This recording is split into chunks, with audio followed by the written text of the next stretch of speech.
Okay, welcome back to Old Time Garage. It's Thursday, it's January the 24th here, and we're going to do a quick little video here for you. I'm going to shoot a little video. My assistant's not here, and I hate shooting these videos. I think I do a shitty job.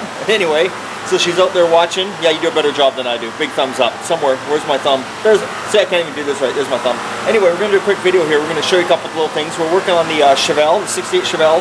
We're getting ready to paint the door jambs on the 57 GMC, and we got a customer just drop off a bunch of parts. We're going to be doing a, I'll have to get back on this one. It's either a 48 or a 49 Chevy pickup. We're going to be doing all the body and paint on that.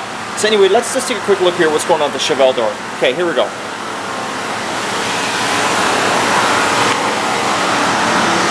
So as you can see here, what I'm trying to show you is this is the wrong way about going about doing things. This is the guy with the Chevelle, and this is what the guy did for him. Instead of cut the rust out of the lower portion, this is the driver's side door, instead of cut the rust out of here, what the guy did, you can see right here, he just grabbed a piece of metal and just jammed it right over top and welded it over top of this. So now even this metal is starting to rust. It's all bubbling, you can feel it, you can see it, it's starting to rust. What the guy did was he just threw a big hunk of metal over the rust, and look at that. So we're going to get in here, we're going to cut this out, we're going to show you what's going on. There's our little Chevelle, we got her sitting right here, we got her back in the bay here, we put her back in here, so we're going to get the bodywork all finished up on the driver's side quarter panel that we did, and then the body's done. And there's our little GMC, our 57 GMC. We are starting to mask it all off and get things prepared there to start spraying that, all the jams later today.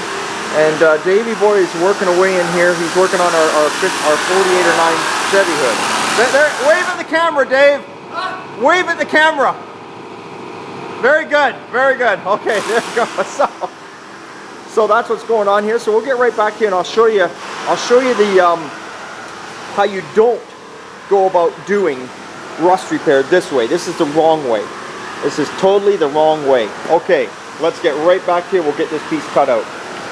Okay, so I'm back at you here, and we left off with the Chevelle door, and we were going to be painting the door jambs of the 57 GMC. It's 6:30, still at the shop, only because my truck decided that the header gasket would blow out and it would start leaking, so I had to repair that. Then after I repaired the header gasket, I realized that my one tailpipe's hanging down. The clamp had broke, had to repair that. Then I get told by a friendly gentleman, not so friendly, so if you're out there watching the friendly gentleman who told me not so friendly about, hey, your effing tail light's out. Well, hey, I fucking fixed it, asshole. So there you go. So that's all good. But anyway, so we're back at the shop here, and we'll take a quick look, and I will show you what has happened at the end of the day here. So here we go. Okay, so on to our little, we'll go on to our 57 GMC because this is the angle I seem to have the camera. So the door jambs are painted. As you can see, we've got them all painted up there. We went with the same color silver. The customer wanted to go back to the same color silver. I believe it's called silver poly. It's a Corvette color.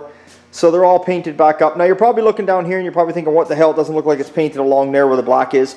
He's got like a rubberized texture spray in here, and I guess he figures it's he figures that feels good. You know, when you're stepping on there, he doesn't want to get too fancy at the paint because it gets marred up. So at least that way there he can always touch it up. So we're going to respray the rubberized texture spray on there. So we did the silver first. That way there, if the overspray went on there, who cares? Now we'll mask off the silver tomorrow, and then we'll spray the texture spray on there, and we'll shoot a little clear over top of it. So that'll be all good. We'll walk around here. You can see we've done all the well, you can't really see it that well, but we've done the fender lip. We've done the hood. The hood lip here. We'll walk into our little bay here. So there's the door panels for the truck, and here's the doors themselves. There they are. They're all painted on the inside. They're looking good. Let's go around here. Let's see what we got going on. We'll see how it looks. Just hang on one second. There we go. Had to turn off the radio because last time I did a video, YouTube got back to me and they flagged me because I had music playing in the background. And yeah, they told me, hey, you can't be doing that. That song is somebody's song. So anyway, I gotta be careful if the radio's not being on. So anyway, there we go. There's the doors all painted. So tomorrow we're gonna hang the doors. The doors will be hung. They'll be mounted back on there. Perfect. Ready to go. There we are. That's all taken care of. And like I was also saying, Here, I had to set it on the floor over here, but we had a gentleman. Now, it's either a 48 or a 49. I'm not exactly sure. There we go. There's the hood. We've got all the bodywork done. It's a GMC pickup. He brought me the hood. He brought me the box. Actually, he brought me new box sides, but they need the stake pockets. So walk in here. I'll show you. See, here's the stake pockets right here. He brought me all the stake pockets and all that kind of stuff. They got to be, and the box sides are laying outside. He brought me the front panel. Looks like he's had it sitting somewhere where it's wet because it's all covered in surface rust. So anyway, I got to weld the stake pockets on the box sides and obviously get rid of all this rust and that kind of stuff. Then we're going to assemble a box for him. So that'll be the next step. And he's going to be bringing me the truck here. So that'll be another build you'll be seeing. And look what we got here. See these boxes, people? Well, you know the little 42 Dodge pickup we've been building? Well, there's our wheels that we've been waiting for that we had to order because we had to have them custom made for the right offset. So we are going to get those in the shop tomorrow and we're going to clean them up, primer them up, and we're going to spray them. And we're going to them all sprayed up black and they're ready to go. He's also got the Baby Moon hubcaps and the beauty rings he's going to run. So the little Dodge is going to be coming back to you pretty quick here. And you guys are going to see what's going on at the 42 Dodge. It'll be done within the next couple weeks. The customer's finally going to get her. So Rob, that's awesome. Your truck is going to be coming home to you. So anyway, like I was saying, this guy here has brought us either 48 or 49 GMC pickup. He's got it at home. He's mounted on an S10 frame. He's putting a 283 in it with a 700R overdrive tranny. I guess he's just using the S10 differential. I'm not too sure what's going on there. Anyway, he's doing all the fabricating work. He's doing a good job, Mark, if you're out there listening. He lives up in Hope, BC. I took a look at the truck, and for someone who's, I think it's his first time ever doing this, for someone their first time doing a truck like that, he's done a damn good job in my opinion. So keep up the good work. And like I say, he's going to have the motor and tranny mounted in it in around a few more weeks, probably 2 to 3 more weeks. By that time, we'll have the box all done.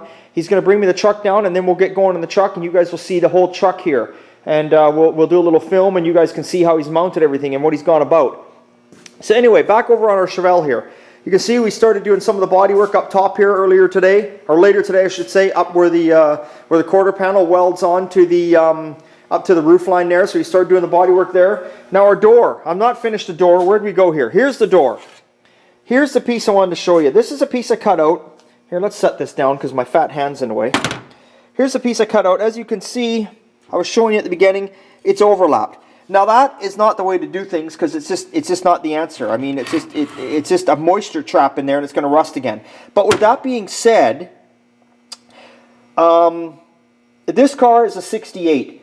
So, you know, probably in the late 70s, the car was going in for a paint job. And you have to keep in mind that when a car like that, a car like this here was going for a paint job in the late 70s, you know, I'm assuming, we'll just say it was going for a paint job in the late 70s. It was just an old car back then.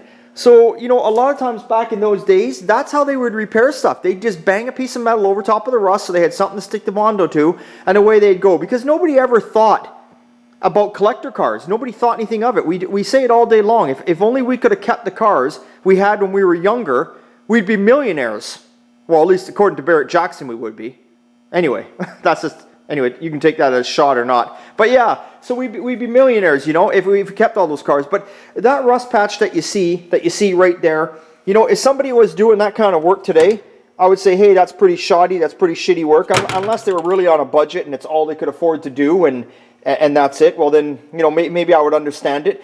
But, you know, so that would be shoddy work today. But for back in the day, on a car back then that nobody thought much of. They just thought, hey, here's an old car, let's patch it up so we can drive it for a couple more years and it's just going to go to the scrapyard anyway because who wants it? It was a common thing. It was a common thing to see patches like that done. So anyway, what we've done here is, let me get in here. My camera's slowly dying off. I think what I've done here is I still got rust up in here I got to cut out, but I've put the patch in here. You know, and I've made the right angle here, and I've bent it over underneath here, and I've got the factory lip where it should be. So that's all good. The other end of the door seems to be good. There's nothing going on there. It's all good. We've had the door blasted, which is, you know, that's the proper way. That's the only way to get all the rust out of it, you know. You know, for you guys that are car enthusiasts, you know, a handy little item to have, you can see right underneath here, is a sandblaster. Just be very careful when doing panels because it's very easy to warp them. And, you know, sometimes even myself, I don't do all the panels myself. I do send them out to a local guy. So, you know, that's the way it goes. But anyway, here we'll just, we'll flip it around here so I feel like I'm talking to you there. So, yeah, what else can I tell you? That's about it. That's it's a bit of a day for us today. Tomorrow's Friday. Thank God for that. We're going to try and get finished up here a little bit earlier tomorrow. We got some We got some running around to do in the afternoon, but all's good. So again, thank you, all you viewers from out there, for watching these videos, and tell all your friends, please. And that's it. So you guys have a good night. Get out in the shop, build yourself something. Go inside, sit and watch a movie if you're with your missus or your girl, if that's what it takes. And that's it. Remember, it's always a good time, an old time. Okay, see you later.